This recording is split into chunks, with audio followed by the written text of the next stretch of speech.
রাধে রাধে। আজকে হঠাৎ করেই খুব ইচ্ছা হচ্ছে সেই মায়ের হাতের চেনা পরিচিত স্বাদের বা চেনা পরিচিত দেখতে যে চাউমিনটা হয় সেই চাউমিনটা বানাতে।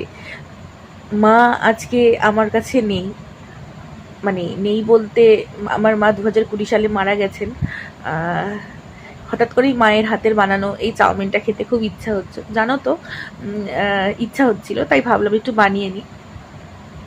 আমাদের সময় যখন আমরা ছোট ছিলাম তখন এই যেদিনকে এই চাউমিন এগুলো পেতাম, মানে মনটা যেন কিরকম একটা খুশিতে নেচে উঠতো সেদিন, জানো তো। যার টিফিনেই এই চাউমিনটা থাকতো তার টিফিনের ওপরে সবাই প্রায় হামলে পড়তো, বাকিরা এবং আমরাও করতাম। যাই হোক, কারণ আমাদের সময় তো এই গতানুগতিক তোমার একটা রুটি তরকারি এরকম দেওয়ার চল ছিল, এরকম চাউমিন টাউমিনের ছিল না।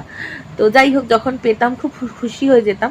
আমার মা মূলত দু ধরনের চাউমিন আমাকে করে দিত। একটা হচ্ছে ওই হলুদ কালারের, হলুদ দিয়ে যে চাউমিনটা হয় সেটা, আর একটা হচ্ছে এই হোয়াইট চাউমিনটা, যার মধ্যে তোমার একটু খুব করে গোলমরিচ দেওয়া থাকতো।